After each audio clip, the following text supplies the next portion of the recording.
160 avant Jésus-Christ. Rome, au fait de sa grandeur, constitue une superpuissance mondiale sans égale. Hélas, la paix et la prospérité dont elle jouit ont bercé l'Empire dans une dangereuse complaisance. Une faiblesse qui ne passe pas inaperçue auprès de ses ennemis et qui contraint l'empereur Marc Aurèle à mobiliser les forces de l'Empire afin de combattre pour sa survie.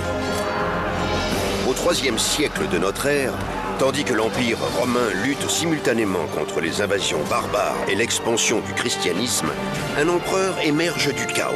Il s'appelle Dèce. Il mise sur la violence de la guerre et sur la vénération des dieux romains afin de sauver Rome des puissantes tensions qui la déchirent.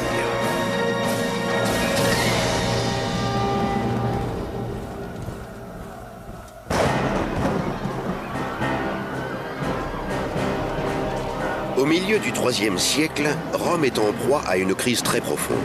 Les barbares menacent les régions frontalières de l'Empire, un empire lui-même secoué par une terrible guerre civile.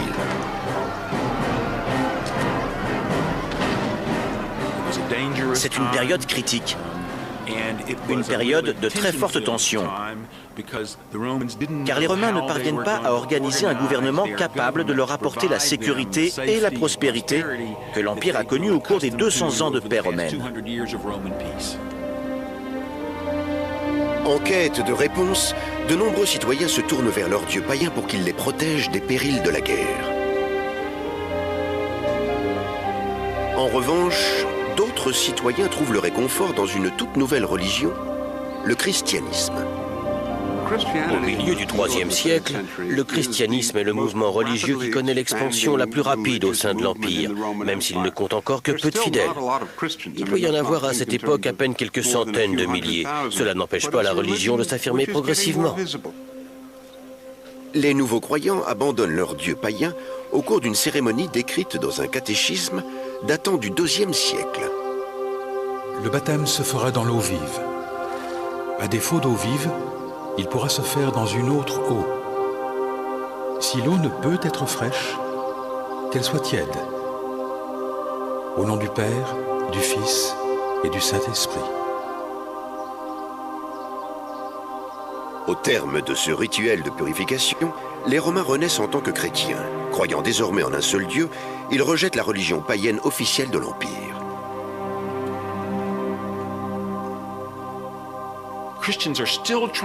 Les chrétiens veulent vivre heureux, dans la foi, dans un monde où ils ne représentent qu'une infime minorité et où la majorité des citoyens de l'Empire ne sont pas chrétiens et croient encore aux nombreux dieux et déesses de la religion romaine traditionnelle. Considérés comme des étrangers, la sécurité des chrétiens dépend de la bonne volonté de l'empereur.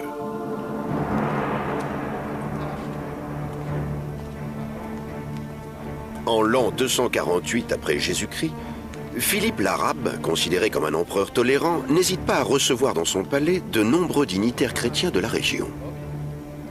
Philippe l'Arabe n'était pas un grand traditionnaliste. Il faisait preuve d'ouverture d'esprit en entretenant des échanges avec une grande variété de personnes différentes, y compris des chrétiens, bien qu'il ne soit pas chrétien lui-même. Si Philippe éprouve un intérêt sincère à l'égard de cette nouvelle religion, il n'en va pas de même de son fidèle général Dèce, un païen convaincu qui désapprouve une telle attitude. La principale caractéristique de Dèce, c'est son conservatisme. Il croit profondément en une vision presque mythique des valeurs romaines.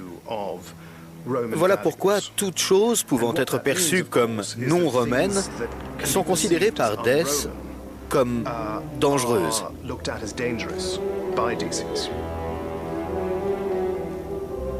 Dèce craint que la sympathie de Philippe à l'égard des chrétiens ne provoque le courroux des dieux, aggravant ainsi la terrible crise qui secoue l'ensemble de l'Empire. En Syrie et en Germanie, des mutineries éclatent au sein des troupes romaines. En Mésie, territoire à cheval entre la Bulgarie et la Serbie actuelle, une nouvelle tribu de féroces barbares, les Goths, a traversé le Danube et violé les frontières de l'Empire. Le temps est malvenu de provoquer les dieux.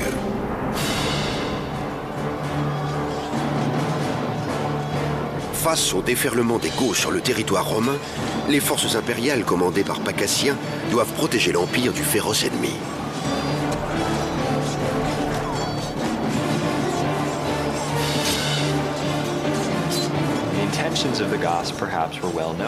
Si les intentions des Goths étaient probablement connues des Romains, ces derniers n'avaient pas prévu la puissance et la durée des attaques des barbares. Les Romains n'avaient probablement pas non plus prévu l'importante progression des Goths à l'intérieur du territoire. Nous ne connaissons que peu de choses au sujet des Goths de cette période. En revanche, ce que nous savons, c'est que la région située au nord du Danube est devenue la base de lancement pour des raids éclairs menés à l'intérieur de l'Empire romain. Pacatien parvient à repousser les Goths et à sécuriser provisoirement les frontières de l'Empire.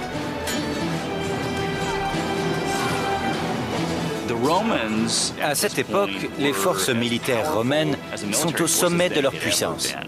Elles étaient parfaitement préparées pour affronter ces hordes barbares.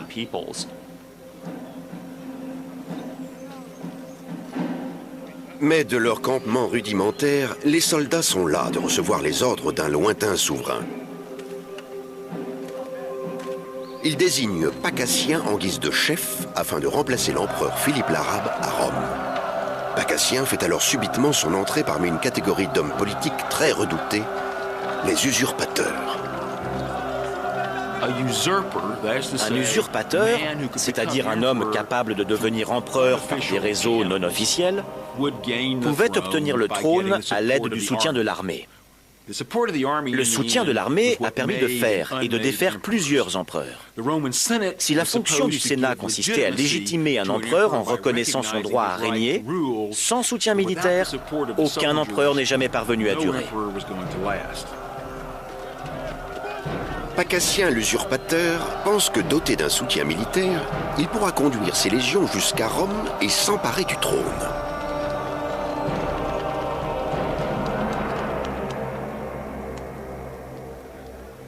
À Rome, la nouvelle de la rébellion dans la région du Danube ébranle l'empereur Philippe, qui recherche les conseils de Dès, son général.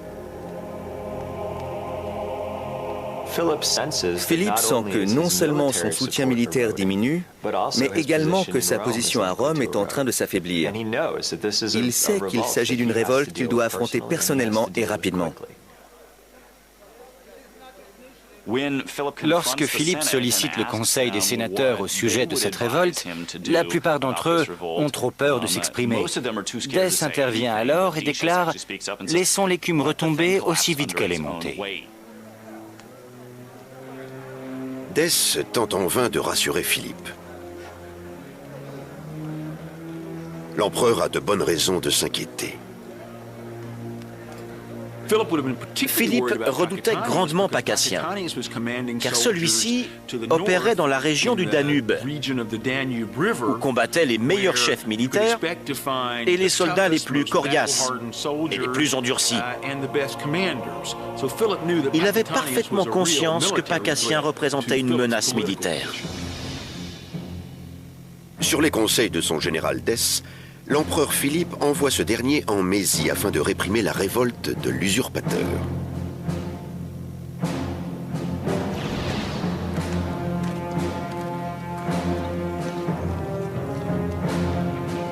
Mais avant même l'arrivée de Dès en Mésie, une mutinerie éclate parmi les soldats de Pacatien. La région où Pacatien est stationné est soumise à une forte pression à cause des attaques des barbares. Il n'est pas parvenu à empêcher l'ennemi de ravager la région d'où la plupart de ses hommes sont originaires. L'armée de Pacatien veut la victoire. Pacatien est un personnage assez quelconque. Selon une source historique, il n'occupait pas un rang militaire très élevé. De plus, il est physiquement épuisé et finit tué par ses soldats. Voici comment se clôt ce petit incident.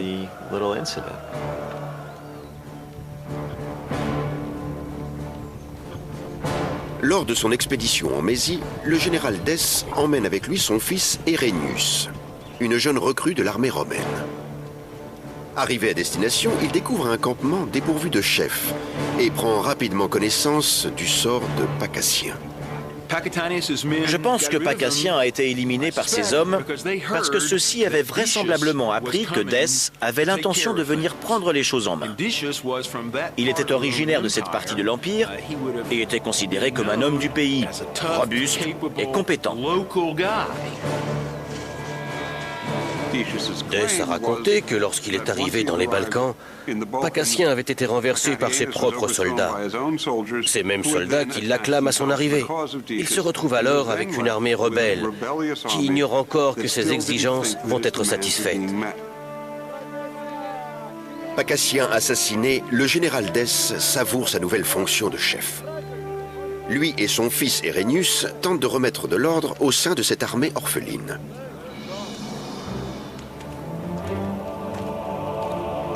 Mais les mutins ont d'autres projets pour Dès. Une armée dispose de peu de moyens pour faire entendre sa voix lorsqu'elle a des doléances. La chose la plus simple qu'elle puisse faire, c'est de se révolter, faire la grève en quelque sorte. En quête d'un souverain plus apte à défendre la frontière de l'Empire, les soldats proclament le général Dès empereur. Ça n'a rien d'étrange, car il est originaire de la région des Balkans et il comprend la difficile situation que connaissent les légions du Danube. Il sent également que les troupes qui l'ont fait empereur sont prêtes à se battre pour lui. Elles lui font confiance et il peut les aider à poursuivre leur objectif. Au terme d'un acte de véritable trahison, Dès enfile à son tour le costume d'usurpateur encouragé par son fils Herennius. Bien qu'une longue amitié le lie avec l'empereur Philippe, Dès ne voit pas d'autre moyen que de prendre lui-même le contrôle de l'Empire afin de redonner à Rome sa gloire d'antan.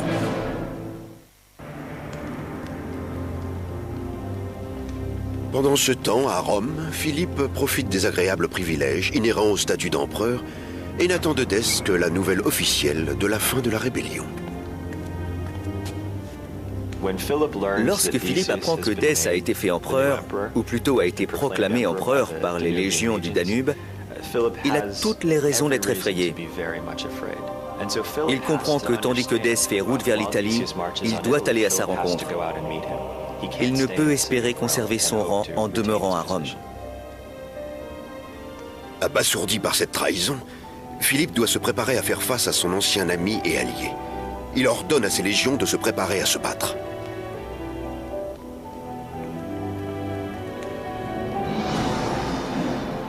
À la tête de ses troupes, Philippe quitte Rome en direction de Vérone pour affronter l'armée de Dès qui traverse les Alpes en provenance de la Mésie.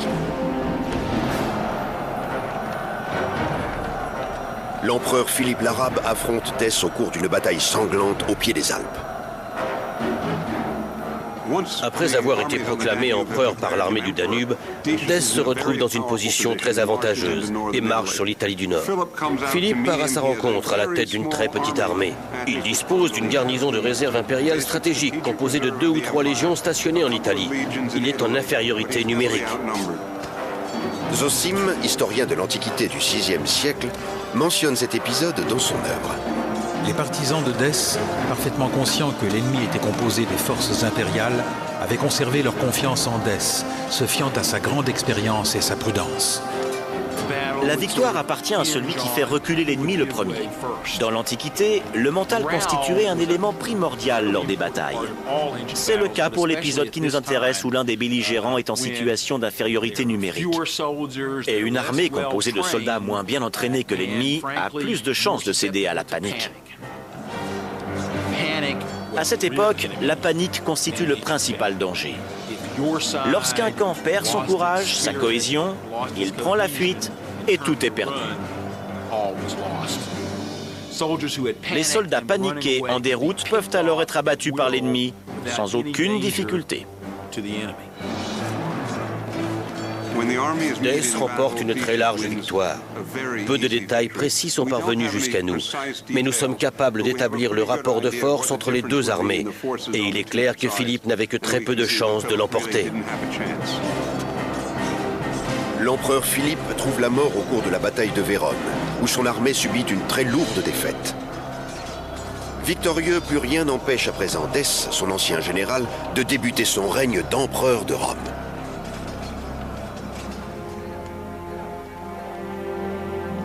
De retour dans la capitale, Dès et son fils Herennius sont reçus par les membres du Sénat qui acclament le nouvel empereur.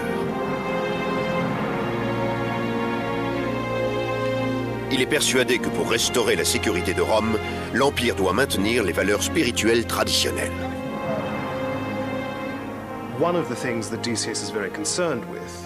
Dès est très soucieux de la santé et de l'authenticité du culte romain, du culte impérial. La crise que traverse l'Empire, le très grand nombre d'émeutes et de guerres, contribue à faire un sérieux rapprochement avec les dieux.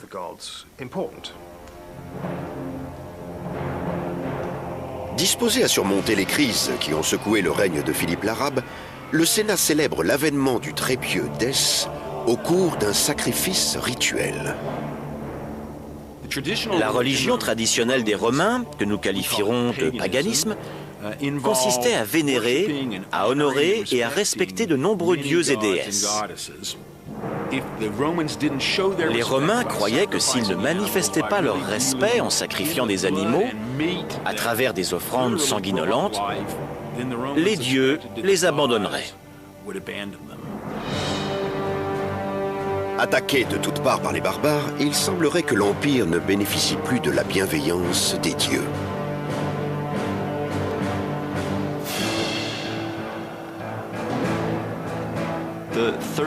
Dans l'histoire de Rome, le IIIe siècle est souvent considéré comme une période de crise. La période au cours de laquelle Dès accède au pouvoir est considérée comme son paroxysme, car la situation dans les régions frontalières n'a jamais été aussi catastrophique. Les Goths continuent de provoquer des dégâts aux frontières de l'Empire et épuisent les armées romaines autrefois invincibles. Dans l'Antiquité, au cours des batailles, la visibilité était quasiment nulle et le bruit assourdissant. Il était très important de résister et de faire front face à l'ennemi, car une fois la première ligne rompue, il devenait alors plus difficile de se défendre et de défendre le camarade à ses côtés. Une fois cette ligne brisée, l'ennemi pouvait alors surgir par les flancs et le massacre pouvait commencer.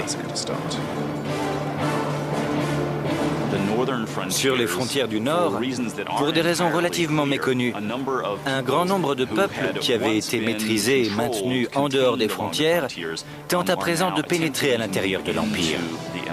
Rome prend la menace très au sérieux. Si rien n'est fait, les frontières de l'Empire ne pourront plus résister longtemps.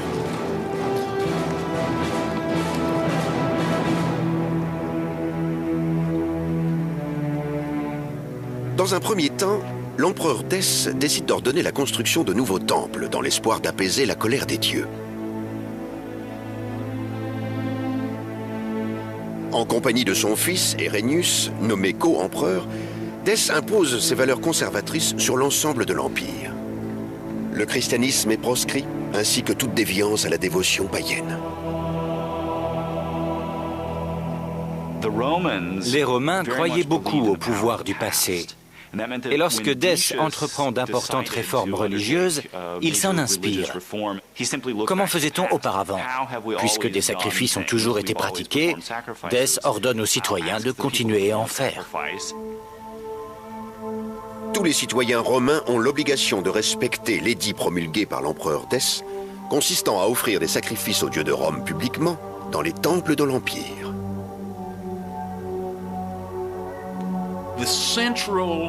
La religion de la Rome antique repose principalement sur des sacrifices, qui symbolisent la vie et la mort d'une manière que l'on pourrait qualifier de violente. On tuait un animal, on le faisait cuire, afin de montrer son respect envers les dieux et de partager littéralement la vie. Chez les Romains, le sacrifice était absolument essentiel pour obtenir ce qui était appelé la paix avec les dieux. L'empereur Dès exige que tous les Romains sacrifient aux dieux, quelle que soit leur religion.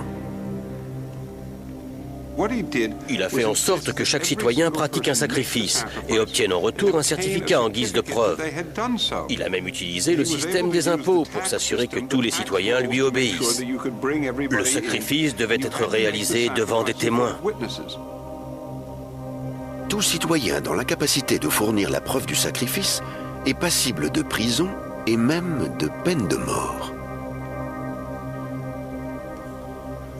Cela a suscité d'horribles cas de conscience chez les chrétiens. Devaient-ils obtempérer et procéder au sacrifice ou désobéir? S'ils refusaient, que leur arriverait-il? Un refus revenait à contester un ordre de l'empereur. L'avenir des citoyens de Rome, chrétiens et païens, est incertain. Les chrétiens ne pouvaient pas pratiquer de sacrifice sans trahir leurs croyances et sans craindre d'être condamnés à la damnation éternelle. Contraints d'obtenir un certificat attestant le sacrifice, les chrétiens sont confrontés à un dilemme insoluble, tiraillés entre leur empereur et leur religion. Comment pouvaient-ils demeurer des sujets loyaux en acceptant d'offrir un sacrifice à des dieux considérés comme des démons? Certains chrétiens sont parvenus à résoudre ce dilemme. On sait que certains d'entre eux ont payé des pots de vin pour obtenir un certificat sans avoir pratiqué de sacrifice. D'autres ont obtempéré.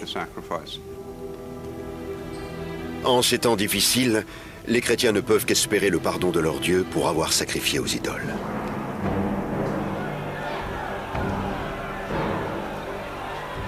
Néanmoins, tous les chrétiens ne se plieront pas à la volonté de l'empereur Dès.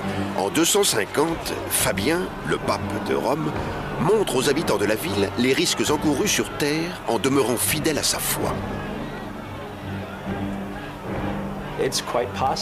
Il est fort possible que Dès n'ait pas réellement compris pourquoi les chrétiens ne pouvaient pratiquer de sacrifice.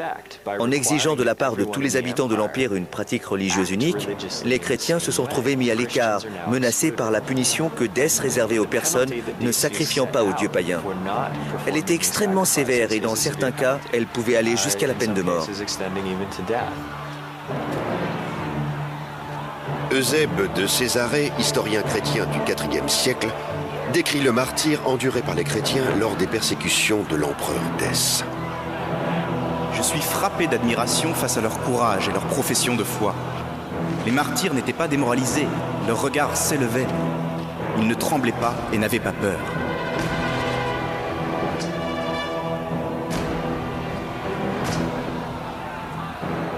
Lactanus, chroniqueur chrétien du IIIe siècle, ne ménage pas l'empereur romain.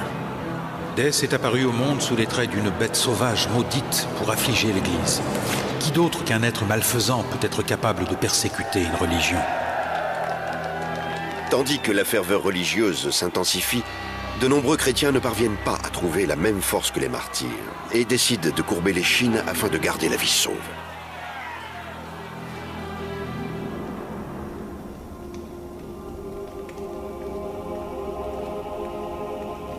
Hélas, en 250 après Jésus-Christ, personne n'échappe au terrible fléau lancé par les dieux lorsqu'une épidémie mortelle balaie l'Empire.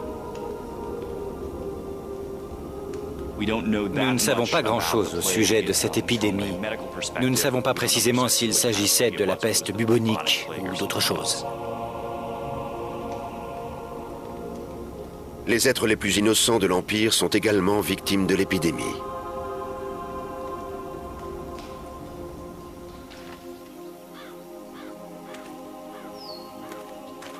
La maladie ravage l'Empire et atteint son apogée entre 251 et 266, période au cours de laquelle, chaque jour, des milliers de personnes meurent dans la seule cité de Rome. À l'époque, il n'y avait pas d'antibiotiques réellement puissants. On utilisait des plantes, des oignons qui avaient un léger effet antibiotique. Mais face à des épidémies, notamment lorsque celles-ci sont virales, il n'y a pas de moyen de défense. Vous pouvez être en pleine forme un jour et mourant le lendemain. L'empereur est impuissant face à un ennemi aussi violent. Après avoir offert un immense sacrifice aux dieux, Dès devait être consterné de voir la situation empirer avec l'apparition de l'épidémie.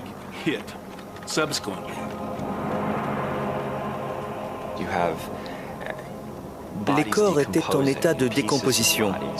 Les rues de la ville étaient jonchées de cadavres. On imagine aisément les survivants très touchés par ce spectacle, s'interrogeant sur leur sort, sur celui de l'Empire, et cherchant à comprendre la cause d'autant de souffrances.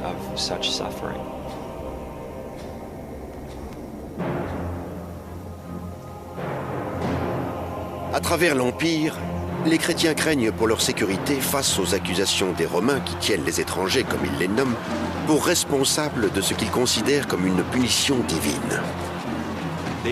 Logiquement, la population cherche un bouc émissaire qu'elle trouve à travers les chrétiens. Il est fort probable que l'épidémie ait joué un rôle important dans l'apparition du phénomène de persécution.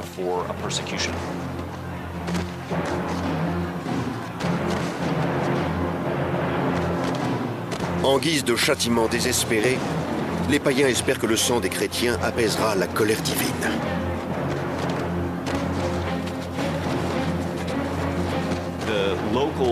Les habitants s'en sont pris aux chrétiens de leur entourage. Ils ont littéralement lynché leurs voisins, un par un. Ils les ont pourchassés de manière systématique. Ils les ont jugés et assassinés. Ces persécutions affaiblissent de nombreuses communautés chrétiennes à travers l'Empire. La petite communauté d'Éphèse en Turquie a payé un large tribut à la violence impériale.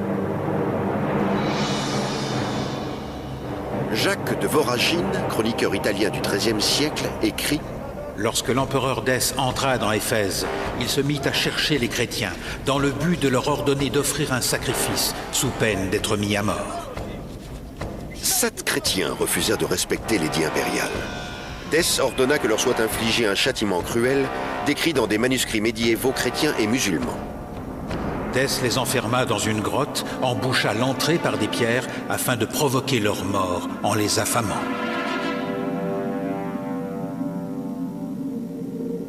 D'après la légende, les 7 martyrs dormirent dans la grotte pendant 208 ans pour ne se réveiller que lorsqu'un empereur chrétien régnerait sur Rome.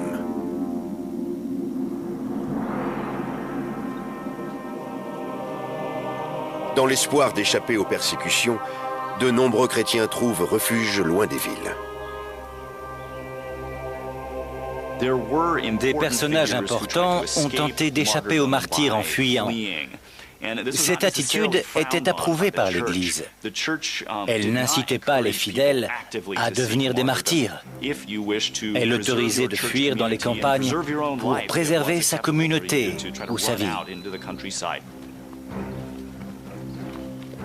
Hélas, les plus malchanceux sont à la merci des tribus barbares, à l'affût le long des frontières perméables de l'Empire.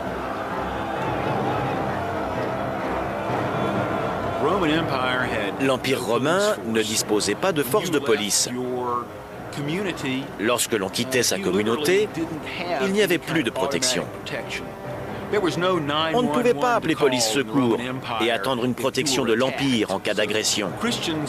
Les chrétiens ont grandement souffert en fuyant les villes pour ne pas faire de sacrifices. L'historien Eusèbe de Césarée raconte la fuite des chrétiens. Un homme avait fui avec sa femme vers les montagnes pour ne jamais revenir. Malgré les recherches minutieuses des frères chrétiens, ni eux ni leurs corps ne furent retrouvés. Beaucoup d'autres ayant fui vers la même montagne furent réduits à l'esclavage par les barbares. L'état de l'Empire n'a cessé de se dégrader depuis le couronnement de Dès. La colère des dieux, une épidémie, et à présent les barbares menacent sérieusement le futur du monde civilisé.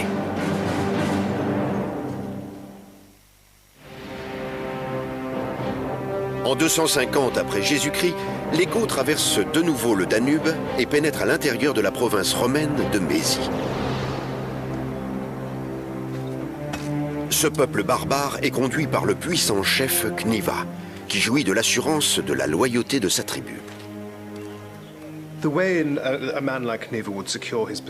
Cniva assurait sa position en récompensant ses soldats, en leur donnant la possibilité de s'enrichir. Il n'y avait pas beaucoup de richesses au nord du Danube. En revanche, dans le sud, Les opportunités de capturer des esclaves, de s'emparer de trésors et d'argent étaient presque illimitées.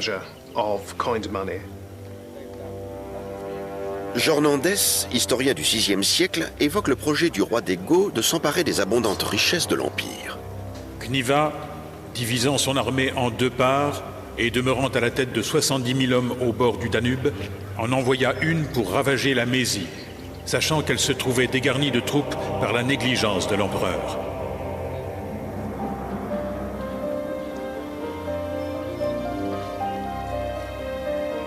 Dans les villages de Mésie, les citoyens romains ne s'attendent pas à la brutalité et à la violence de l'attaque des Goths.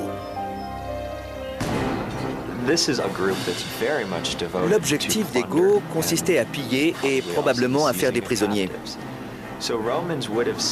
Pour les Romains, il s'agissait de l'incursion d'une troupe importante, parfaitement organisée et déterminée à s'emparer de tout ce qu'elle pouvait trouver sur sa route et à brûler le reste.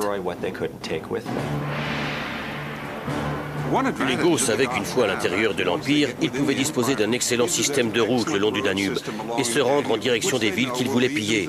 Leur forfait accompli, ils ramèneraient leur butin de l'autre côté du fleuve, contribuant ainsi à rendre leur chef plus connu et plus puissant. Les Goths parviennent à effectuer des raids à l'intérieur des régions frontalières de l'Empire. Ils doivent être stoppés à tout prix afin de les empêcher d'atteindre Rome.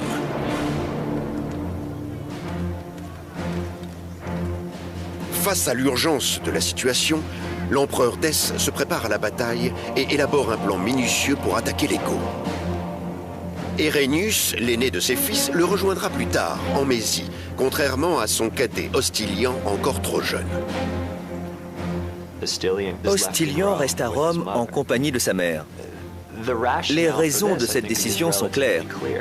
Si la situation exige la présence impériale, Hostilian est là. Mais c'est surtout une façon de répartir la présence impériale et de faire en sorte que l'autorité de Dès soit maintenue sur l'ensemble de l'Empire. Si Dès et Hérénius devaient ne pas revenir de leur mission, le sort de l'Empire reposerait alors entre les mains du jeune Hostilian.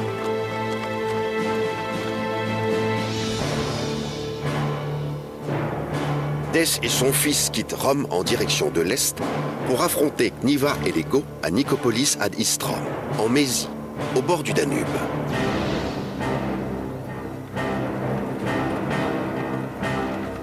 Aux portes de la ville, le roi Goth et ses hommes s'apprêtent à assiéger la cité romaine.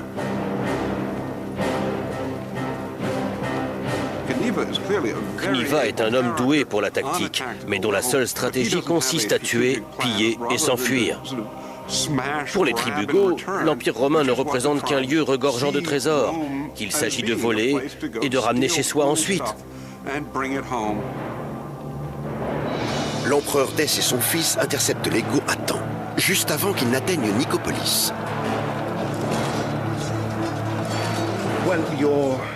Dans l'Antiquité, les batailles qui opposaient les Romains aux barbares consistaient en des face-à-face, des corps à corps. Généralement, elles ne duraient que peu de temps. Cela pour la simple raison qu'elles étaient très fatigantes. Après le premier impact, les hommes s'épuisaient rapidement. L'historien Jornandès décrit l'échec de Cniva. Apprenant que l'empereur Decius marchait contre lui, Cniva se retira dans les Balkans, dans les montagnes Aemus, dont il se trouvait peu éloigné.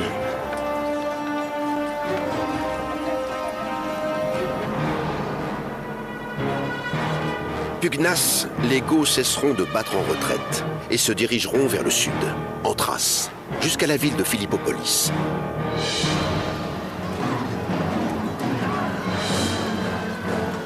Ils terrorisent les régions entourant Philippopolis et capturent des femmes romaines afin de les vendre en tant qu'esclaves. Les soldats Goths qui surgissent sont parfaitement organisés. Cniva n'est pas à la tête d'une modeste troupe de guerriers. Il commande une imposante armée composée de milliers d'hommes et c'est ce qui le différencie des autres envahisseurs germaniques de la région du Danube. La frayeur qu'ils inspirent est terrible. Cniva assiège Philippopolis et s'en empare, sans faire de quartier. Il existe une source qui prétend qu'il a atteint son but en faisant 100 000 victimes. Cniva découvrira un allié inattendu à l'intérieur des murs de la ville. Titus Julius Priscus, un ambitieux gouverneur romain qui nourrit le désir de devenir empereur. Cniva conclut avec lui un pacte perfide. Le gouverneur romain autorise la présence de Cniva à l'intérieur de Philippopolis en échange du soutien des barbares contre un ennemi commun, l'empereur Dès. L'objectif de Cniva et de Priscus était de renverser l'empereur de Rome. Priscus de l'intérieur et Cniva de l'extérieur. Secrètement, Priscus choisit de conclure un accord déloyal. Il se rend à l'ennemi à condition que celui-ci lui promette d'éliminer les soutiens de l'empereur. Cniva a sauté sur l'occasion. Les deux chefs scellent leur accord par un acte commun, valable pour les barbares et pour les Romains. Au cours d'une cérémonie formelle, célébrée par des libations et des sacrifices en l'honneur de leur dieu, Priscus et Cniva se jurent collaboration et fidélité sous peine de sanctions divines. On découvrira que Cniva n'était pas sincère.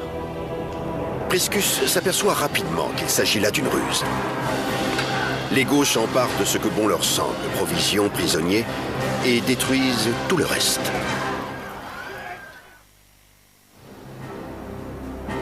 Les Goths ont pillé et abandonné Philippopolis.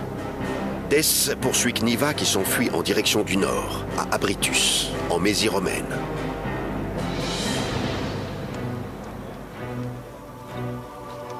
Au campement situé aux abords de la ville d'Abritus, Dès et son fils Herennius, en compagnie du prêtre de la Légion, se tournent vers leur dieu païen, l'unique puissance capable à leurs yeux de leur apporter la victoire.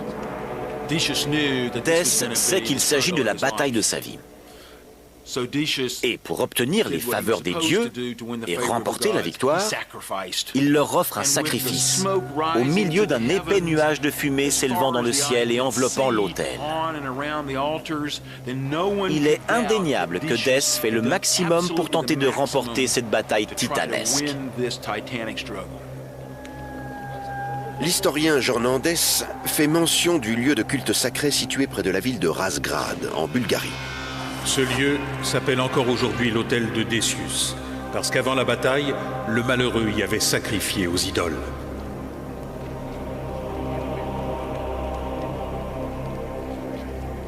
Pour permettre de redonner à Rome sa stabilité, Dès doit repousser les Goths de l'autre côté du Danube, une bonne fois pour toutes. La confrontation entre l'armée de Dès et les Goths aura lieu en 250, lors de la bataille d'Abritus. Le terrain est humide et difficile pour l'armée romaine. Malgré sa légendaire organisation, elle vacille face aux barbares.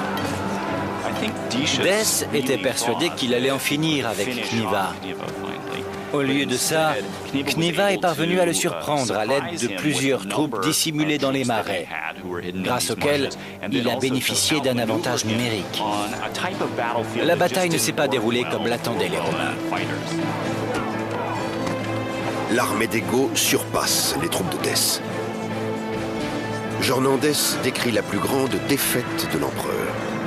En effet, ils attaquèrent Dès, dont le fils, dès le commencement du combat, fut percé d'une flèche qui le blessa mortellement. Lorsque son fils Herennius meurt sur le champ de bataille, touché par une flèche, Dès garde son sang-froid et harangue ses hommes en déclarant que la perte d'un soldat ne signifie pas l'affaiblissement de l'Empire, comme si cela ne le touchait pas, comme si cela n'avait aucune importance. Dès descend de sa monture et charge avec fureur au cœur de la bataille. Hélas, cette fois les dieux ne peuvent le sauver, comme le raconte l'historien du VIe siècle, Zosime. Dès et son armée furent assaillis par les innombrables projectiles des barbares, si bien qu'aucun Romain ne survécut. C'est ainsi que périt l'excellent empereur Dès.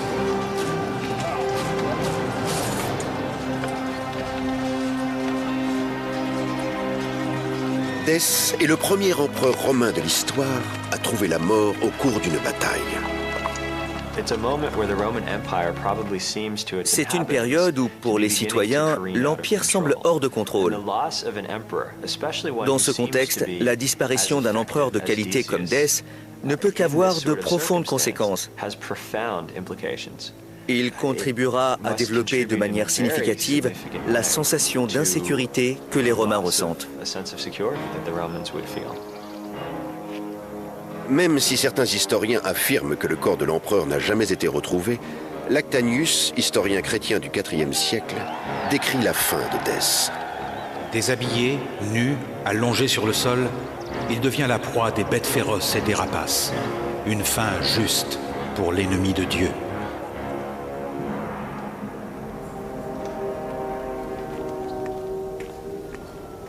À Rome, l'épidémie ne s'est pas calmée. L'héritier de Dès, Hostilian, est à son tour touché peu après la mort de son père.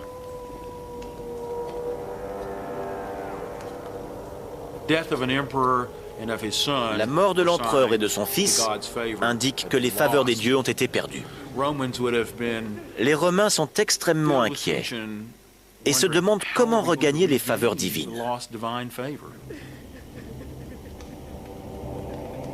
La mort de l'empereur Dès et de son fils ne font qu'aggraver la crise. En Gaule, les usurpateurs se révoltent. Dans le nord, les barbares continuent de s'en prendre à l'Empire. Et à l'est, des provinces sont perdues.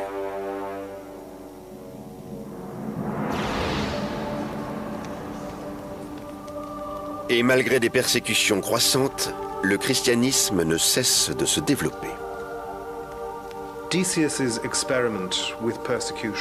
Les persécutions menées par Dès sont un échec.